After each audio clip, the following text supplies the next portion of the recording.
ভিড়ে ঠাসা নিত্যযাত্রীরা প্ল্যাটফর্ম দিয়ে হেঁটে যাচ্ছে, মাঝে বসে এক অসহায় ভিখারি। তারপর কি হলো জানতে হলে পুরো ভিডিওটা দেখতে হবে। Good morning to everyone. আজকে সকালবেলায় হাঁটতে যাব। মর্নিং ওয়াক করার আগে খেয়ে গেলাম ব্রেকফাস্ট, আর ব্রেকফাস্টে ছিল আম।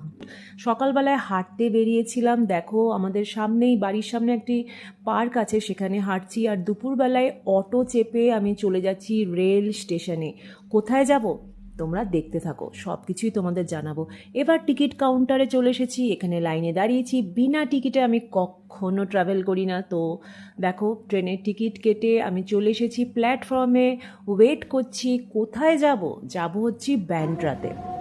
তো বন্ধুরা, মুম্বাই আসার পর ফার্স্ট টাইম আমি এতটা দূর ট্রাভেল করছি। মানে আমাদের বাড়ি থেকে ব্যান্ড্রা অনেকটাই দূর, কাছাকাছি হয়তো আমি গেছি ট্রেনে করে, বাট এতটা দূরে কখনো যাইনি। ফার্স্ট টাইম আমি মেয়েকে নিয়ে একাই যাব। তো আমি ওয়েট করছি ট্রেনের জন্য। আগেই চলে এসেছি, যেহেতু আমি সবসময় লেট করে ফেলি, যাতে ট্রেন না মিস হয়ে যায়। তো আমার ট্রেন চলে এসেছে দেখো বন্ধুরা। অফকোর্স আমি লেডিস কম্পার্টমেন্টেই উঠবো, কেননা সেটার তুলনায় ভিড় কম থাকে। এমনিতেও আমি দুপুরে এসেছি, তো ভিড় এখন অনেক কম। অফিস টাইমে এত ভিড় থাকে না যে বুঝতেই পারছো তোমরা, কলকাতার মেট্রো দেখেছো অফিস টাইমে কেমন থাকে, সেই সেম ভিড়। তো দেখো আমি ট্রেনে উঠে পড়েছি। আর আমি জানি আমার হাজব্যান্ড সামনে থাকলে আমাকে কিছুতেই অ্যালাউ করতো না, তাই আমি এখন স্বাধীনভাবে দেখো দরজার সামনে দাঁড়িয়েছি। দারুণ হাওয়া। हवा के झोंके आज मासूमों में रूठ गए, गुलों के शौकिया जो भंवरे आके लूट गए। बदल रही है आज जिंदगी की चाल जरा, इसी बहाने क्यों न मैं भी दिल का हाल जरा सवार लूं, सवार लूं, सवार लूं, सवार लूं।